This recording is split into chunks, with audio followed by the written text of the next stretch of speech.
கலாவும் உங்க வீட்டுக்காரரும் வராருங்க. ஆமா, எங்க வீட்டுறாருன்னு தெரியலையே. பக்கத்து வீட்டு அக்கா வராங்கங்க. நீங்க எங்க திரும்ப போயிட்டு வரீங்க? ஆஸ்பத்திரிக்கு போயிட்டு வரோம். கையிலக்கா உங்க அத்தை எப்படி அனுப்பி விட்டாங்க உங்களை ஹாஸ்பிட்டலுக்கு? அவி எங்க அனுப்புனாவ? நான் தான் வந்துட்டேன் பேச்ச கேட்காம. நான் போயே தீரணும் இன்னைக்கு. நான் வந்துட்டேன். டாக்டர் என்னக்கா சொன்னாங்க? ஆஸ்பத்திரிக்கு போயும் டாக்டரை பார்க்க முடியலம்மா, டாக்டர் போயிட்டாங்க. எப்பவும் டாக்டர் இருந்துட்டு தான் போவாங்களாம். இன்னைக்கு பேஷண்ட் வரலன்னு ரொம்ப நேரம் வெயிட் பண்ணிட்டு கிளம்பி போயிட்டாங்களாம். எங்க மாமியார் எதிர்த்து போனா அப்புறம் எப்படி பார்க்க முடியும் டாக்டரை? சரிக்கா விடுங்க, இன்னொரு நாள் போய் பார்த்துக்கோங்க. அதான் உங்க மாமியார் குணம் தான் எல்லாருக்கும் தெரிஞ்சது தானே. ஆனால் நான் சொல்கிறேன்னு தப்பாக நினச்சிக்காதீங்க. உங்கள் அம்மா குணம் காணாதுண்ணே, கொஞ்சம் மாற்ற பாருங்க. என்னத்தம்மா சொல்லாமையே அவ்வளோ பிரச்சனை வருது. பொண்டாட்டி கிட்ட ஆடுறேன், பொண்டாட்டி பேச்சு கேட்டு ஆடுறேன்றவ இனி ஏதாச்சும் நான் சொல்ல போனேன்னு வச்சுக்க, அவ்வளோதான். வீட்டில் இன்னும் கொஞ்சம் நஞ்சம் இருக்கிற நிம்மதியும் போயிடும் பார்த்துக்க. சரிண்ணே, நீங்கள் விடுங்க, கிளம்புவோம், அப்புறம் பார்ப்போம்.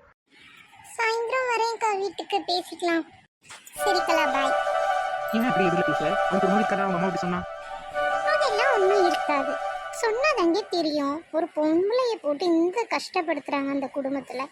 பார்த்துட்டு என்னாலலாம் இப்படி சும்மா இருக்க முடியாது. எவ்வளோ நேரம் ஆச்சு போய்? சாயந்தரம் ஆகும் போது இன்னும் காணும். எவ்வளோ நேரம்? ஆஸ்பத்திரிக்கு போனாலும் அம்மா வீட்டுக்கு போயிட்டாலான்னு தெரியல. அம்மா அம்மா பின்னாடி நிக்கியோ? என்ன? சமையல் செஞ்சு வச்சியம்மா, சாப்பிட்டியா நீ?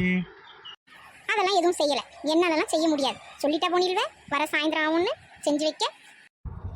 அம்மா லேட் ஆயிட்டுமா, ஆஸ்பத்திரியில் போகும்போதே பஸ்ஸு பஞ்சரு. அப்புறம் அது வேற பஸ்ஸை பிடிச்சி போனால் அங்கே டாக்டர் போயிட்டாரு. திரும்ப லோல் பட்டு வந்திருக்குமா. இதுலேருந்து எங்கேருந்து உனக்கு நான் சொல்லிட்டு போவேன்? இப்படி ஆகும் நாங்கள் நினைக்கவா செஞ்சோம்? ஹோட்டலில் தின்ட்டு வந்துருப்பியல்ல, 2 பேரும் ஹோட்டலில் தின்னலையோ? உன்னை விட்டுட்டு என்னைக்குமா நாங்கள் ஹோட்டலில் வெளியே சாப்பிட்டுட்டு வந்திருக்கோம். ஆமாம், நல்லா நடிப்பான் தின்னாதவன் மாதிரி. சாப்பிட்டுட்டு வந்தால் சாப்பிட விடலான்னு பார்த்தீங்களா அத்தை? அந்த வாய்ப்பு உங்களுக்கு கொடுக்கக்கூடாதுன்னு தான் நாங்கள் சாப்பிடாமே வந்துட்டோம். தெரியும்ல, அப்புறம் வயிற்றுல ஒட்டுமாம்பிய தேவையா இது எங்களுக்கு? ஆமாம், நான் சாப்பிட விட்டா அப்படியே பழிச்சிட போகுது. நல்லா தானே டாக்டர் பார்த்துட்டு வந்திருக்கா, அப்புறம் என்ன?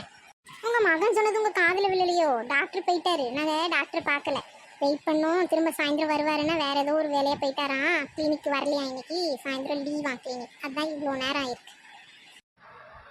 சரி இருங்க, நான் எல்லாருக்கும் சாப்பாடு வாங்கிட்டு வந்துடுறேன் ஹோட்டலுக்கு போய். எங்கள் மணி ஆயிட்டுங்க, அப்படியே பாப்பாவையும் ஸ்கூல்லேருந்து கூட்டிகிட்டு வந்துட்டு அப்படியே சாப்பாடு வாங்கிட்டு வந்துடுங்க. எனக்கு பிரியாணி வாங்கிட்டு வந்துரு.